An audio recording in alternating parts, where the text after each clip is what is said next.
Magandang araw po, Sir Bob. Ako si Erica, taga Antipolo, Rizal. Gusto ko lang ibahagi itong kwento tungkol sa isang sumpa na unti-unting bumura sa aking kagandahan. Akala ko nung una, galing ito sa inggit ng iba. Kalaunan ko nalaman ang mas masahol na katotohanan. Nung una, akala ko simpleng pagod lang. Ilang linggo na rin kasi akong puyat dahil sa trabaho. Kaya nang mapansin kong namumutla ako at lumulubog ang pisngi, hindi ako agad nagpanik. Pero nang magsimula ng mamutla yung labi ko, maging ang buhok ko'y parang naging manipis at tuyot na. Doon ako nagsimulang magtaka. Chinek ko pa yung sarili ko sa salamin at sinuri ng maigi yung itsura. Sa pagkakaalam ko ay wala naman akong sakit. Pero parang may kung anong sumisip-sip ng sigla ng katawan ko. Ganun yung pakiramdam ko. Yung dati kong makinis na balat, parang nalaspag sa isang iglap. Yung dating may buhay kong mga mata, nagmukhang pagod at malungkot. Napansin na rin ito ng mga kakilala ko. May iba pang nagtanong kung kulang ba ako sa tulog, buntis, o baka naman may malubhang karamdaman. Ang iba, diretsang sinabi na nga na para akong nalanta. Nagsimula akong maghanap ng solusyon. Kumain ako ng mga masusustansyang pagkain, uminom ng vitamins at nagpa-check up. Normal naman daw lahat ng resulta. Kaya naman walang iba akong maisip na paliwanag kundi ang isang bagay na matagal ko nang nadidinig mula sa matatanda. Baka kinukulam ako. Tulad ng iba, naniniwala din kasi ako sa kulam kahit noon pa. Nagkaroon ako ng ideya kung sino yon. Sa opisina kasi, may ilang babaeng alam kong inggit sa akin. Minsan, nararamdaman ko yung matatalim nilang tingin, lalo na kapag napapansin nilang may pumupuri sa akin. Pero wala naman akong ginagawang masama sa kanila. Kaya naisip ko kung bakit nila ako ginagawa ng ganun. Sa kagustuhan kong malaman ang totoo, naghanap pa ako ng albularyo. Dinala ako ng isang kakilala sa isang matandang manggagamot sa may Montalban, Rizal. Tawagin natin siyang Manang Rosa. May kapayatan, mahaba ang buhok at matalimang tingin, pero hindi naman nakakatakot. Tahimik lang siya habang pinagmamasdan ako. Maya-maya, binigyan niya ako ng isang maliit na salamin na mukhang luma na. Ang sabi niya ay hawakan ko raw yon sa harap ng kandila. Saka ko raw tanungin kung sino ang may gawa nun sa akin.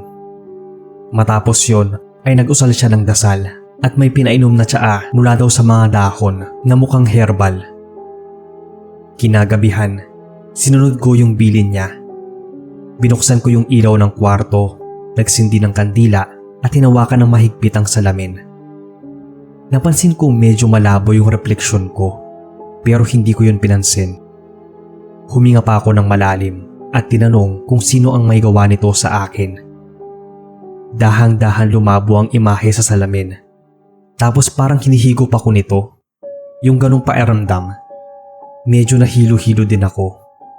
Hindi ko alam kung dahil ba yun sa pinainom sa aking tsaa o baka dahil din sa pagod at nawawala ng gana. Nang medyo luminaw yung refleksyon, nagtaka ako sa nakita. Kahit hindi siya ganon kalinaw, alam ko yung muka na bumungad sa salamin. Mukha yon ng nanay ko. Nanlaki ang mga mata ko at hindi makapaniwala. Hindi ko alam ang iisipin nun. Pero kung si nanay nga ang kumulam sa akin, bakit naman? Bigla akong napatingin sa paligid. Pakiramdam ko, may malamig na hangin dumaan sa likod ko.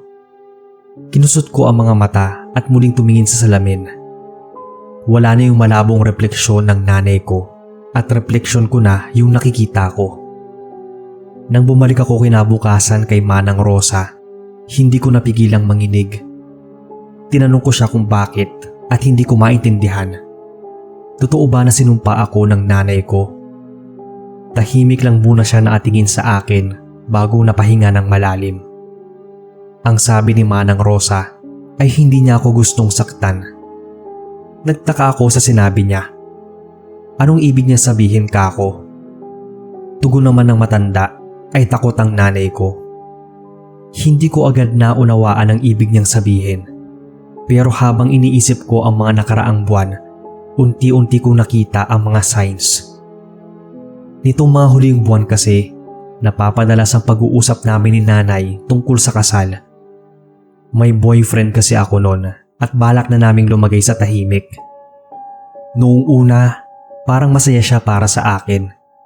Pero habang papalapit ang araw na baka lumipat na ako sa ibang bahay, napansin kong nag-iba siya. Madalas na siyang naging tahimik. Yung para bang may bumabagabag sa kanya. Madaling mag-init ang ulo kahit sa maliliit na bagay. At minsan, nahuhuli ko siyang nakatitig sa akin na para bang may takot sa mga mata niya. Napapikit ako. Hindi ko akalaing ganun pala kalalim ang nararamdaman niya. Paliwanag ni Manang Rosa, yung kulam daw ay hindi laging gawa ng inggit o galit. Minsan daw, ito'y nagmumula sa matinding takot. Takot na mawala ang isang taong mahalaga sa atin. Hindi ako maapagsalita. Hindi ko alam kung ano ang mas masakit. Ang malaman na ang sarili kong ina ang dahilan ng unti-unting pag-iiba ng itsura ko na mukha na akong losyang, o ang katotohanang kaya niya to ginawa ay dahil ayaw niya akong iwan siya. Naisip ko, nanay ko siya, pero sa pagkakataong yun, kahit anuman yung dahilan niya, parang ang selfish naman. Iniisip lang niya ang sarili niya at napahamak pa ako dahil sa ginawa niya. Pag-uwi ko, naabutan ko siyang tahimik na nakaupo sa sala. Nang makita niya ako, para siyang nagulat. Para bang alam niyang may nalaman ako. Hindi ko hinarap si nanay. Hindi ko rin siya tinanong. Pumasok lang ako sa kwarto at napaiyak. Ang dami kong na-realize nun. Alam kong mali ang ginawa niya. Pero sa unang pagkakataon, hindi ko na inisip kung babalik ba yung dati kong itsura. Ang mas nangibabaw na lang sa akin ay kung paano ko ipaparamdam kay nanay na kahit kailan, hindi ko naman siya iiwan. Kaming dalawa na lang kasi ang magkatuwang sa buhay noong mga panahon na yon. Namatay si tatay nung bata pa lang ako at namatay naman yung bunso kong kapatid bago pa siya umabot ng 1-year-old. Hindi ako makatulog nung gabing yon. Nakahiga lang ako pero yung isip ko ay gising na gising. Ang bigat sa dibdib na parang may nakadagan. Hindi ko akalaing ang taong inakala kong pinakamalapit sa akin ay siya palang naglalayo sa akin sa sarili kong katawan. Hindi pa rin ako makapaniwala nun. Pumangon ako at muling humarap sa salamin. Binuksan ko ang ilaw. Bigla ko tuloy na miss yung itsura ko. May bakas pa rin ng pagod at panghihina. Parang wala pa ring buhay ang mga balat at mga mata ko. Pati ang mga labi ay namumutla. Medyo malamig din ang muka at balat ko. Patuloy pa rin pinoproseso yung nararamdaman. Kung dapat ba akong magalit sa kanya at hindi ko rin alam kung dapat ba akong matakot. Pero higit sa lahat, hindi ko alam kung paano siya nagkaroon ng ganoong kakayahan o ipinagawa ba niya to sa iba. Chinek ko yung labas ng kwarto. Tahimik at walang kahit anong ingay.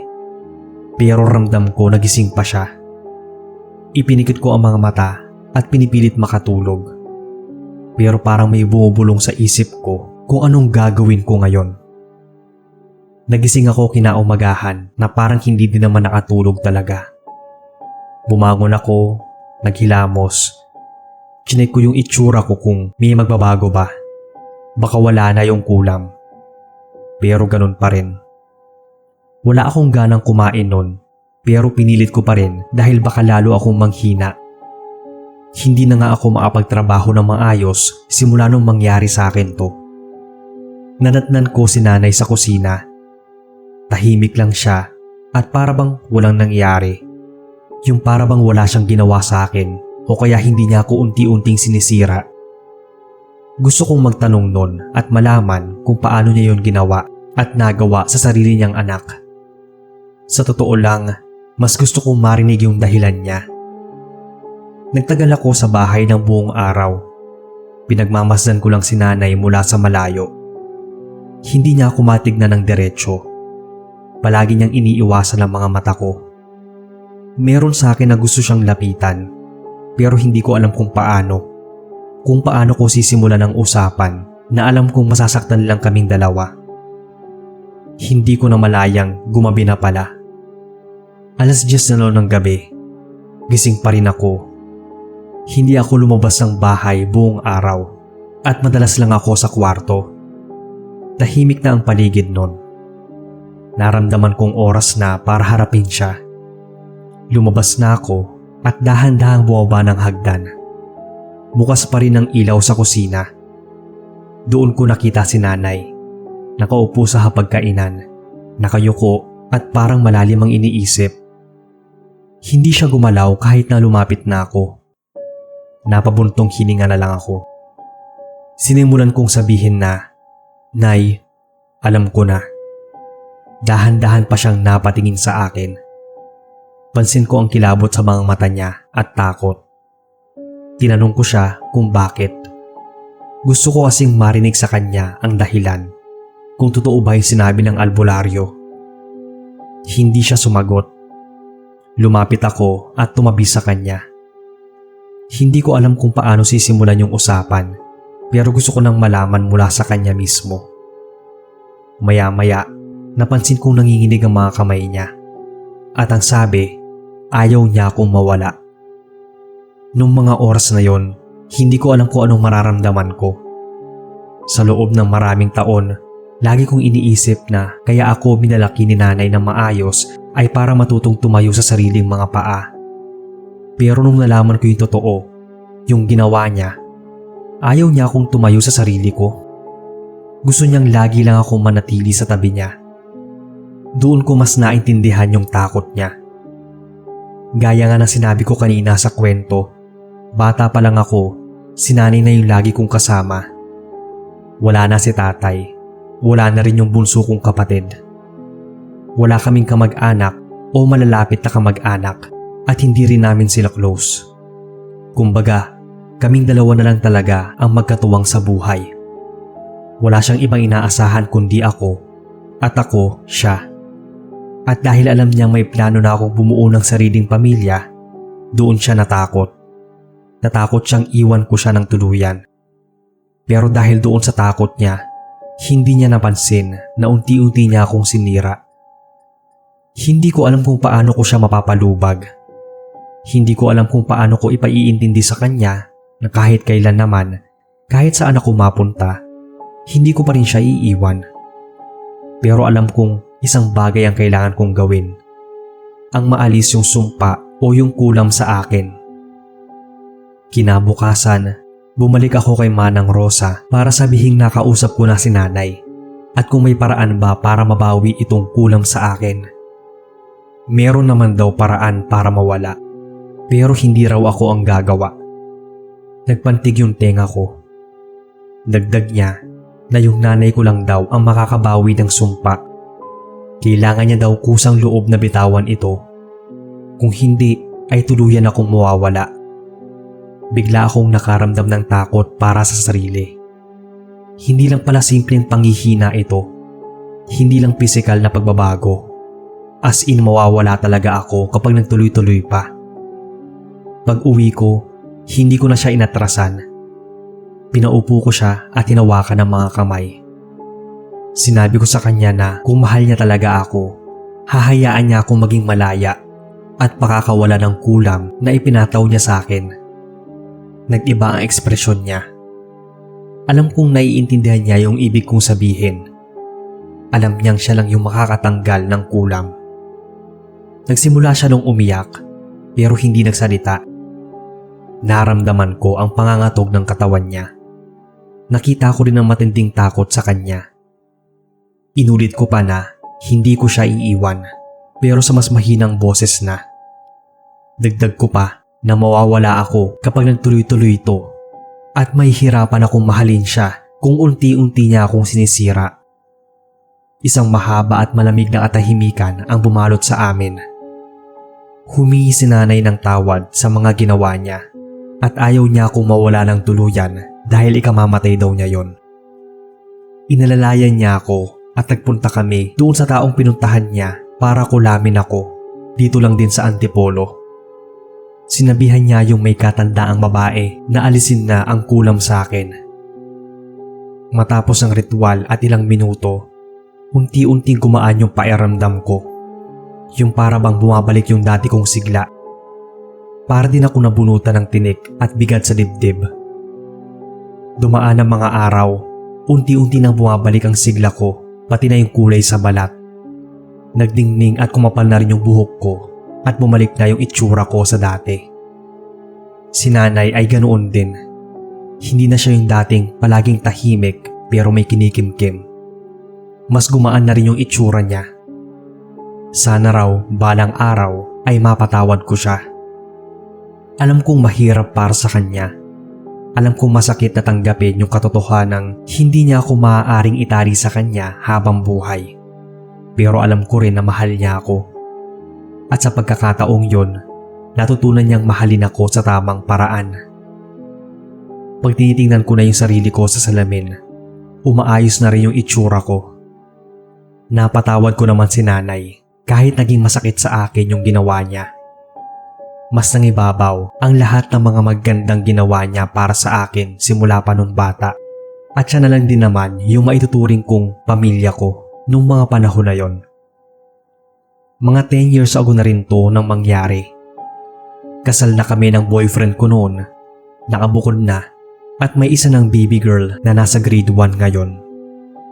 Medyo malapit lang din kay mama yung nakuha naming bahay dito rin sa Antipolo. Mga 2 barangay lang ang pagitan. Malaya naman ding dumadalaw si mama kahit araw-araw pa at kami rin sa kanya. Kita kong mahal na mahal niya ang apo niya at love na love din naman ang anak ko ang lola niya. Napag-usapan namin ng mister ko na kapag tumanda na si mama ay sa amin na rin siya titira dahil malungkot din namang mag-isa pag matanda na. Hanggang dito na lang Sir Bob ang kwento ko. Pasensya na po kung napahaba. Palagi po ako nag-aabang sa mga uploads nyo. Sana ay mabasa nyo rin to at marinig ko sa inyong channel.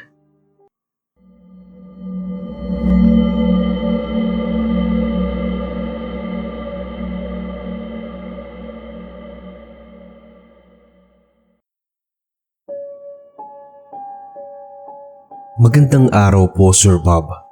Ako si Adrian, taga Bulacan.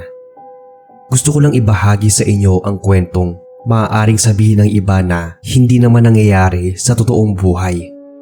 Pero naniniwala akong may mga bagay na may kahulugan.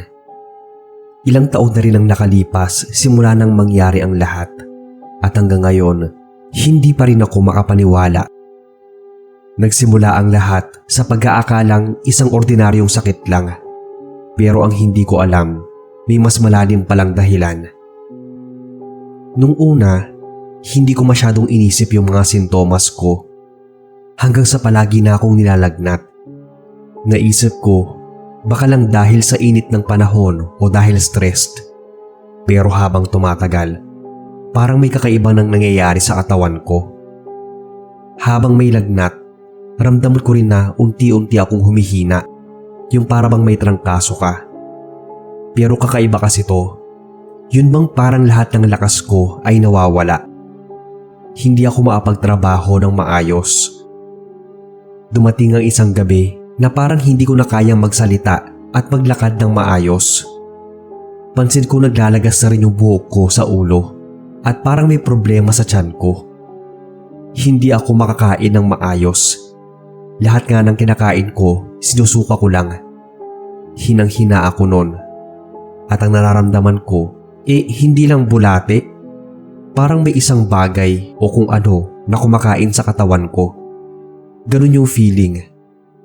Hindi ko matukoy kung anong nangyayari sa akin, kung anong sakit yon. Kaya nagpunta na ako sa malapit na ospital. Nung chinek ako ng doktor, wala naman silang makitang problema. Kaya matapos nun, nagpatingin ako sa isang manggagamot na kilala sa lugar namin. Ang manggagamot na ito may kakayahang manggamot ng mga pangkaraniwan at hindi pangkaraniwang mga sakit na hindi maipaliwanag ng mga doktor. Marami na siyang natulungan. Inisip ko na baka siya ang makapagbigay sa akin ng solusyon. Nang magpunta ako sa kanya, hindi siya nagdalawang isip na ipagawa ang ilang pagsusuri sa akin. Wala siyang sinasabi, pero parang alam na niya.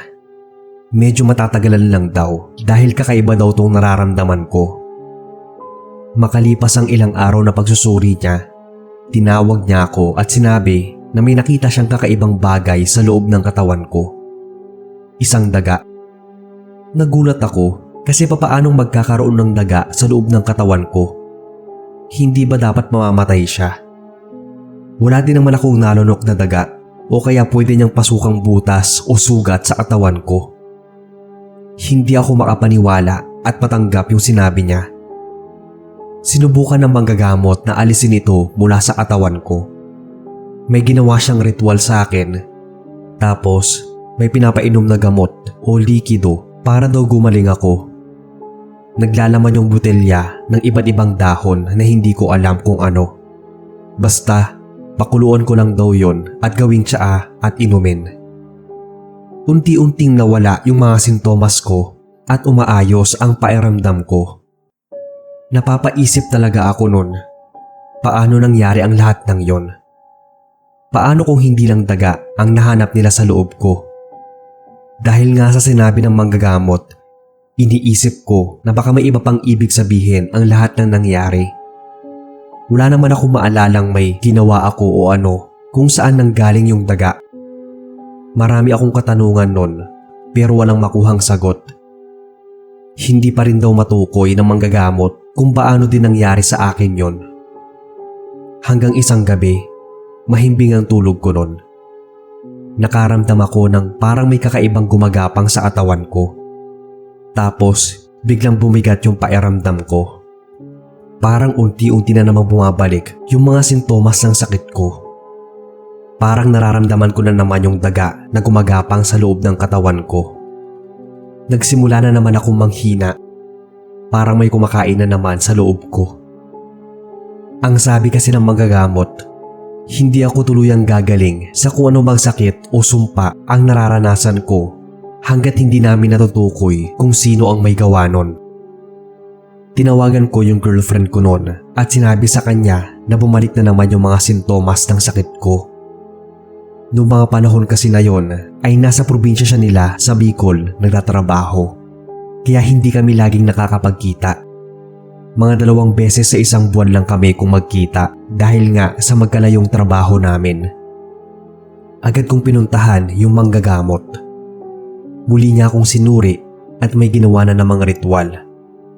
May iba siyang ginawang paraan para malaman kung sino yung kumukulam sa akin. Tinanong niya kung may nobya ba ako. Ang sabi ko, oo. May kinalaman daw kasi sa kanya yun ang kulam sa akin. Muli siya nagpatuloy sa ritual.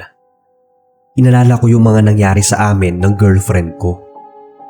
Maganda siya at maraming nagkakagusto sa kanya. Siya ang babaeng pinili ko noon. At sa kabila ng lahat ng kalokohang nangyari, hindi ko siya maiwan-iwan. Hindi ko akalain na dahil sa pagmamahal ko sa kanya, magkakaroon ako ng ganitong problema. Na may kinalaman siya sa paghihirap ko. Hanggang sa sinabi ng manggagamot na kinulam daw ako ng isang lalaki. Yung lalaki daw na yon ay may naging kaugnayan sa nobya ko. Yung naging lalaki ng girlfriend ko habang magkarelasyon pa kami. Ang dahilan daw nun ay sa selos. Sa isip-isip ko, siya pa talaga ang may lakas ng loob na gumawa nun. Sila na nga yung gumawa ng katarantaduhan sa akin. Dahil nga sa malayo kami ng girlfriend ko nun, hindi ko lang sigurado kung may iba na naman siyang kinikita. Magkahalong galit at awa sa sarili ang naramdaman ko nun. Kampante naman ako sa manggagamot na hindi niya ako pababayaan. Basta't nagbilin lang daw siya ng mga gagawin. Nagpalipad hangin din siya at para matanggal na yung kulam sa akin. Ipapasa daw niya yung kulam doon sa may gawa. Hirap talaga akong tanggapin lahat ng mga nalaman ko. Wala naman kasi akong ginawang masama para mangyari sa akin yon. Naisip ko nga na baka may mas malalim pang dahilan ang lahat ng yon. Baka may kasalanan ako o pagkukulang o ano. Pero ayoko na rin sisihin yung sarili ko. Nangyari na ang nangyari. Tinigil ko na yung katangahan ko at nakipag-break na dun sa girlfriend ko. Gusto ko na silang kalimutan. Unti-unti na rin nawala ang mga sintomas ng kulam sa akin. Umayos na yung pakiramdam ko, nakakakain na ako ng maayos at bumalik na sa trabaho. Mas nag-focus ako sa sarili.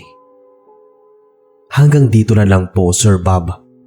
Sana ay mabasa ninyo itong kwento at mailahad sa inyong channel.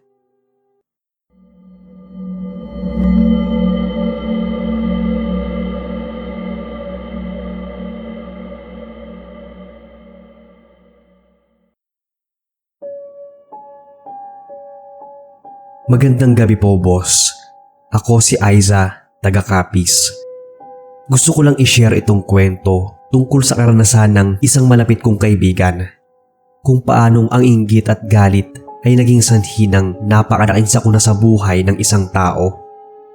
Nangyari to taong 2014. Tawagin nating Mika yung best friend ko. Siya yung tipo ng taong palaging kalmado at mahinahon. Hindi siya mabilis magalit o magtanim ng sama ng loob sa iba. Pero sa mga huling linggo bago nangyari ang lahat, parang nag-iba ang ugali ni Mika kesa sa nakilala ko. Para bang lagi itong galit at takot. May karibal kasi siya, isang babaeng matagal na nagpapakita ng interes sa boyfriend niya na si Nico. Pangalanan natin tong karibal niya na Rita. Maganda ito, matalino, at parang karamihan sa mga lalaki ay nahuhulog sa kanya. Kahit nga si Nico na boyfriend ng best friend ko, kahit ano raw gawin ni Mika ay hindi niya mapanatili ang atensyon ng lalaki. Kumbaga, laging may laban sa kanya si Rita. Unti-unti nung nararamdaman ng best friend ko na nawawala sa buhay niya si Nico. Nasa first year college kami nito. Minsan nun, nakikita ko si Mika na tulalang-tulala. Hindi makausap ng maayos at parang laging may isang bagay na nagpapaalala sa kanya. Hindi ko alam that time kung paano siya nagdurusa. Pero sa mga kwento niya sa akin na hindi na siya okay sa relasyon nila ni Nico. Hanggang sa isang araw, nagsimula siyang magsabi ng mga bagay-bagay na hindi ko inaasahan.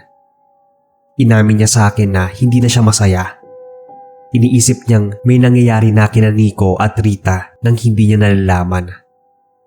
Habang pinapainggan ko siya, dama ko yung galit niya. Pero hindi kasi siya yung nakilala kong ganun. Kumbaga, kahit anong problemang dumating ay mahinahon niyang hinaharap yon at hindi pagalit. Doon ko lang siya nakitang ganun. Best friends kami since grade school. At hanggang sa college ay pareho kami ng school na pinasukan. Kaya nanibago ako sa kinilos niya. Iba siguro talaga ang nagagawa ng pagmamahal. Pero parang may iba sa kanya eh.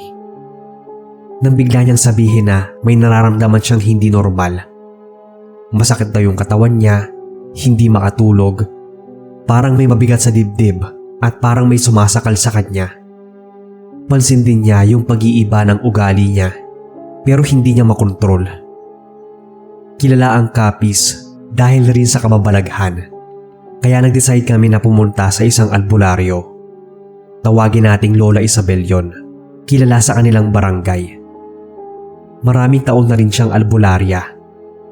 Hindi ko alam doon kung paano siya gumagawa ng mga ritual. Pero ang alam ko, marami na siyang natulungan. Kaya lumapit kami ni Mika sa kanya. Matapos magkwento ni Mika ng mga nangyayari sa kanya, sinabi sa amin ni Lola Isabel na meron daw kulam na nakaatang sa kanya. Dinescribe ni Lola Isabel sa pamamagitan din ng pagtawas. Si Rita yung kumulam kay Mika, yung karibal niya. Inamin din ni Mika na ito yung pinagmulan ng lahat ng paghihirap niya. Si Rita daw yung nagdala ng mala sa buhay niya. Pinayagan ni Lola Isabel si Mika na ipasa ang kulam kay Rita sa pamamagitan ng isang ritual. Kailangan lang sundin ang ritual ng pagpasa ng sumpa patungo sa may gawa. Nabuhayan ng loob si Mika. Pero ang sabi ni Lola Isabel Isang beses lang ito maaaring magawa at hindi na maaaring ibalik pa ang kulam sa tunay na may-ari nito. Habang ginagawa nila ang ritual, hindi ko maiwasang makaramdam ng kaba na hindi ko maipaliwanag. Parang may kung ano sa paligid. Bumigat yung hangin at biglang kumulimlim. Pero sa kabila ng lahat ng to, hindi ko masyadong pinagtuunan ng pansin dahil ang importante ay makita si Mika na bumangon mula sa kanyang paghihirap. Matapos ang ritual, parang nagkaroon ng katahimikan sa loob ng bahay ni Lola Isabel. Nang makita ko si Mika, parang may nagbago sa kanya. Mas magaan na yung aura niya at nanumbalik ang sigla sa mga mata. Pero sa mga sumunod na araw, nakaramdam ako ng kakaibang pagbabago kay Mika. Sa mga oras na magkasama kami, nakikita ko siyang nagiging mas matamlay na parang biglang bumalik yung bigat ng kalooban niya. Hindi siya masaya. Nakikita ko siya minsan na parang takot. Para din siyang binabagabag ng konsensya. Hindi raw niya gusto ang nangyari sa kanya, pati na kay Rita, dahil hindi siya yon. Kahit na si Rita ang kumulam sa kanya at siyang may sala kung bakit hindi sila naging okay ni Nico, hindi pa rin niya kayang makita itong naghihirap. Pinayuhan ko na lang siya na yun ang consequence ng mga ginawa sa kanya ni Rita. At sana ay hindi na siya mabahala o makonsensya pa. Sadyang mabuti talaga ang puso ng kaibigan ko. Bumalik nga kay Rita ang kulam. Siya naman ang mga nakaranas ng mga naranasan noon ni Mika. Hanggang sa tumigil siya sa pag-aaral sa school namin at lumipat na daw ng ibang tirahan. Wala na kaming naging balita kay Rita. Sina Mika at Nico naman ay tuluyan ng naghiwalay. Hindi kasi kayang kalimutan ni Mika yung mga nangyari sa kanilang relasyon kahit si Rita ang umakit at nagpadasal para makuha ang lalaki. Ito lang po ang kwento ng best friend ko. Minsan talaga, kung sino pa yung nagpapakabuti, sila pa ang ginagawa ng masama.